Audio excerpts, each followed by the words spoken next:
Driving on the road like I'm the only one. Shooting to the green, I talk a hole in one. Bible on the dash, they with the holy one.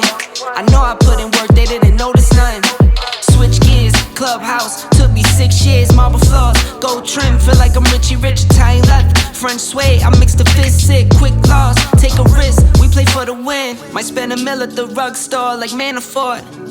But making purchases you can't afford. I move the money like it's illegal. Something more of rigor mortis. Where I move dead, people lay low. Took L's, know how those days go. Say so. He say, but nothing ain't no pesos. Deals locked, it's like a case closed. Bankroll, different league, we don't use money phones. Trusting the artist, his hands steady for it. Pray up to the Lord, he knows I'm ready for it. All on the earners, you know I'm heading towards. Eyes on the Rolex, it's like a Chevy Ford. Driving on the road like I'm the only one. Shooting to the green, I talk a hole in one. Bible on the dash, they with the holy one. I know I put in work, they didn't notice none. Switch gears, clubhouse, took me 6 years. Marble floors, gold trim, feel like I'm Richie Rich, Italian left. French suede, I mix the fist sick, quick laws, take a risk, we play for the win. Chips all on the board, know I'm invested. Italian blazer, come double-breasted. Loafers in Florence, we paid for it. 500 degrees, and Thomas's truck isn't wide enough. I had to go ahead and have my boys at Rough Country send over some hub-centric 2-inch spacers for this because I don't think 30 by 16s and 42 1650s are wide enough. I was like, yo, Thomas, this ain't gonna work. Like, this thing is not wide enough at all. So we're gonna have to get spacers on it, and maybe we'll stack the spacers. I don't know. We have 8 wheel spacers that they sent us for this truck and the mega cab because that just isn't wide enough. How in the absolute am I gonna get into this thing? It's literally a monster truck, and it's not even, yeah, it's not even all the way up, and it's literally gigantic. Step 1, we need a floor jack along with one of the wheel spacers to see how wide it's gonna be right off the bat, because we'll get one done, then we'll pull them all off because I'm impatient and I want to see how wide it's gonna be with just the one on first. You versus the guy she says not to worry about. Oh my God, is that a 2nd gen with a key fob that actually works? Wait, and it's a crew cab? Let's see how good this thing fires up. I mean, it is 90 degrees outside. That is literally like a 8-foot house thing, yeah. We about smoked a tree, and the Florida weather just isn't healthy for it, and everything down here rust out. So we're gonna take her down to Indiana, or no, I should say up to Indiana, and then everything should be back to square one with it, in the sense of being in a blizzard, probably gonna go ditch banging with it, take a snowmobiling. We definitely don't want this thing sitting in Florida no more, so we're gonna take it right there, up the highway, then back around and Indiana. Okay, no, but in all seriousness, this thing is literally insane now. It is so wide that it takes up both lanes on the freeway. I don't think that it could be much wider. Well, we could go up to a 3-inch spacer, but then we're talking like losing the axle, losing the wheels, taking out other cars, humans that are going down the road, anything it might be. So right now, this is probably good for now. So we went ahead and did 2-inch spacers on it from my boys over at Rough Country. They're hub-centric. They bolted on very nicely. They are aluminum. The studs are very nice on them and everything. So this thing definitely rolls out down the highway. We were driving it last night. Took it to Fort Myers Beach, as you guys see in the beginning of my video. We drove it around back to Fort Myers, like downtown, and this thing rolls out amazing. Turn the key on.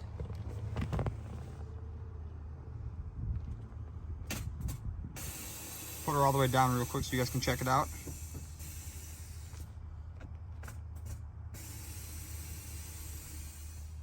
So right now, Jesus, still a jump out of this thing. Right now, this is at all the way aired down, and it sits just about how my blue and black truck sits back home. Maybe a little bit bigger. I'm not too sure. I haven't had them side by side, but this thing just looks so insane. It just makes you want to pay the price Thomas wants for it. as you guys should when he lists it for sale. I can't get over how beautiful this truck is though. Here we have the mount where the compressor sits, the air tank sits, all the lines for the bags are ran into the airline, carbon shocks all the way around, 12-inch travel for now until the 14s come in for it. And then who knows, maybe these ones will end up in my possession and we can just build another truck that fits these air ride bags, because they do ride very nice. The bags are nice on them. Everything was easy to set up on them. And yeah, I should probably buy maybe like an old school Chevy, maybe a first gen, put them on a 5th gen, or maybe on the Mega Cab. It's got Swamp Thing MTs, TIS forged 30x16s, and these are the only cut in this wheel on the planet. They were built for Thomas, for SEMA.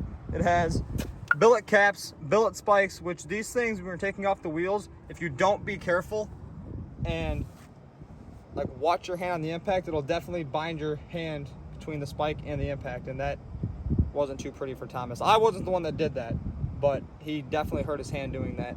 Full custom 4-link from Diego at Resurrected Fab, along with F250 axles, because you guys don't want to use these junk Dodge axles that come on these trucks factory, because they are the worst, smallest, weakest axles ever. If you put 30s on a Dodge axle, it's going to break by the time you get from here to that gas station that's way over there. The custom paint job was all done by, if you guys didn't know, Thomas King, T King Cummins on Instagram, and it's literally like you can see yourself inside of it any time of the day.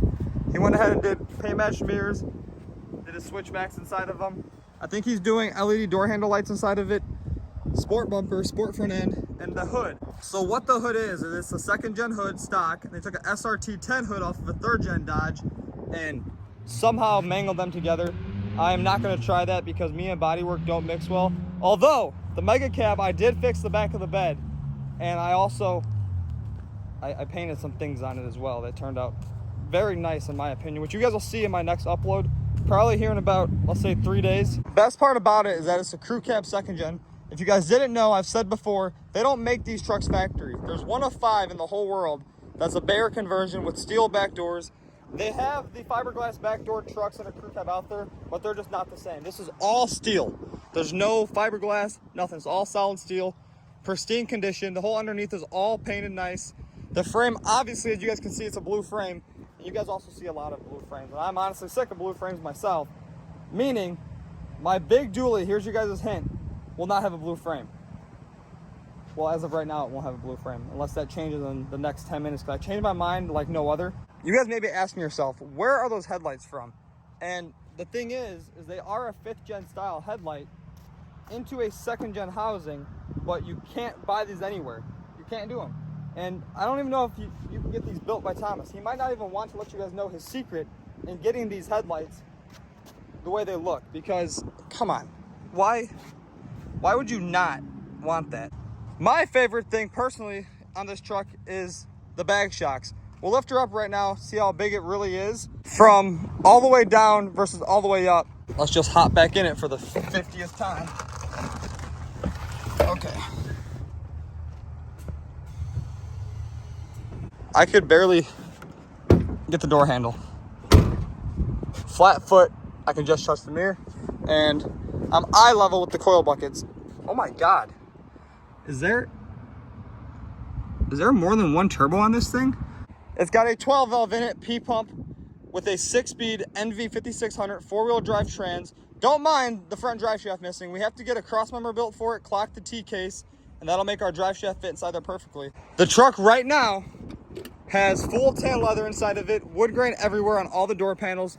Don't mind the interior. It is kind of a mess because Thomas hasn't gotten to redoing the whole interior yet. If you guys haven't built one of these trucks, this not only costs a lot of money, but it's endless amounts of hours of time. And I honestly don't know how he did this in 3 months from the day he picked it up from the fab shop. Crew cab, short bed, 2nd gen, one of a kind. It just looks amazing seeing that there's 2 doors that open up and you can sit comfortably in the back of these 2nd gens. Believe me, I've had enough 2nd gens. I have traveled thousands of miles with these 2nd gens, towing a trailer, without a trailer, towing jet skis, whatever you can think of, I've done it with these trucks. And there is nothing worse than sitting in the back seat of one of these things being an extended cab, which means maybe in my truck, I will just take out the whole back seat We'll build a full like sound wall to where we can bump Young Dolph or whatever it might be, Katy Perry. However I'm feeling that day, whenever we're driving it, because that thing is literally going to be a monster truck, and I cannot wait to have it sitting next to this one along with my blue and black truck that is almost done. I haven't had much time to touch it because if you guys didn't know, I've been in Florida like the last month. I don't think I'm going home for like 2 more weeks, and then I'm leaving for Texas a week after that.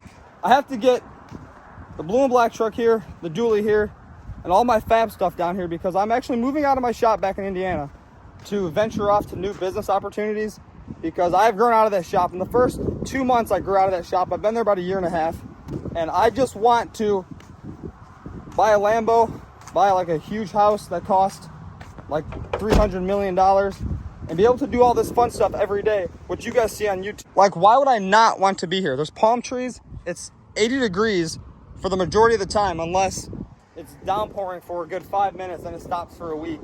But I think me bringing my 2 trucks to Florida will definitely be good because there's everything right here where I'm at. It'll get done because the motivation in Florida is just way higher than back in Indiana. Like right now it's 10 degrees. There's a foot of snow on the ground. If you guys didn't know, like at my shop, whether it's summertime, wintertime, the shop is always at a comfortable temperature, which means AC in the summer is at like 65 degrees. Heat inside the winter time is about at 72. And right now I know I turned it down before I left because that bill is just kind of depressing, especially when I'm not there for a whole month and a half.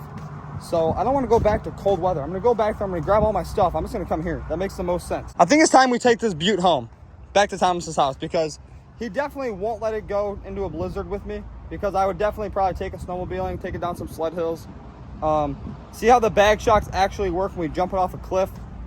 And yeah, so let's take this thing back there. And the mega cab we got to talk about, because something happened with that. And I am like beyond ecstatic with how it looks, how it turned out, and all of that. But there's one thing I'm having a dilemma with, and that's the wheels and tires. I know I just bought them, but I don't want them anymore. So we got to talk about that before I get carried away. And it's on 30s and 42. But yeah, all in all on this truck, it's definitely giving me what I need to get mine done, because I want them next to this thing like 3 weeks ago. And right now we're gonna go drop this thing off, and maybe I'll show you guys the mega cab. It looks very nice, but there's something about it that I don't like. So I think maybe 3-inch spacers and bigger wheels and tires will solve that, just until I dually swap it. Oh God, we might be in trouble right here. We have a sheriff about to grab us up. Oh no. Wow. See, now if we were in Indiana right now, they would definitely just yank me off the road and probably impounded this one-of-a-kind second gen and scratched everything up, because they've done it to me. I've had my dually taken from me by the cops there, and they are complete assholes about it when I'm just out here trying to have fun. Drive monster truck, run things over, monster jam over cars in traffic. That's all I'm trying to do. I don't know why they have a problem with it.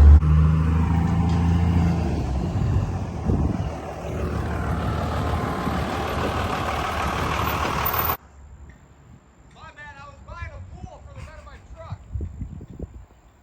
I know, we have to sell this truck, I forgot. Alright, well, Thomas has a 1995 Ram 2500, and before I go poor buying it, because I have 2 of them, you guys should probably buy it. So it's got 153,000 miles on it. It's a 12 valve with the P pump, 5-speed, and look at this. You don't, it's like a diamond in a goat's ass. Like, you don't see that every day. You don't see it every day. It has all power, everything. It's got a gooseneck ball in the bed, so when you want to go and tow, there's Brandon right there. I don't want to call Progressive. They already hate me enough. Through Progressive, and after the blue truck accident, they don't want to insure me no more. But the frame is literally immaculate. Like, come on, you can almost just paint it or powder coat it without doing any body work, and then problem solved. You have a show truck. And if you want to buy it with wheels and tires, we could probably make that happen. But it has a sport front end on it.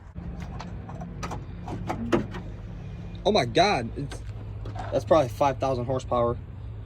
Yes, geez, it's like brand new underneath here, and it doesn't leak. Besides the AC, the AC actually works inside this truck. Believe it or not, it's colder than my mega cab, and the mega cab gets cold. This will make your eyelashes freeze, and yeah, like if you have water in your eyes, it'll be frozen as you're driving if you haven't experienced a blizzard or a polar vortex. But yes, he's asking $22,000. It's literally immaculate, and everything works, and it has a polished exhaust tip and 4th gen stock wheels, which is kind of sick. This truck has fuel work done to it. The fuel plate's done. It has a South Bend dual disc clutch, full 5-inch exhaust, new hydraulics for the clutch. It literally drives pristine. I did drive it from the gym back to a shop one day, and it was like, damn, I need another 2nd gen. But then I got to my senses and I was like, no, my fans don't want to see another 2nd gen. They want to see Brandon's 2 back home finished. But if you guys are interested inside this truck, hit up T-King Cummins on Instagram. I will post the link to his Instagram down in the description so you guys can reach out to him. And yeah, that would be awesome if you guys could buy this, because I don't need another one. It's gonna end my video. It's definitely a nice truck. And for a 12 valve that doesn't leak, I know my 12 valve poured oil like 3 quarts a day. But you should definitely entertain buying this truck. That's gonna end the video because I have a little mishap with my mega cab, as I said earlier, and it involves the wheels and tires. I don't like them. I already said that. So we're gonna go pick up something for it, and it should look a lot better. I don't know.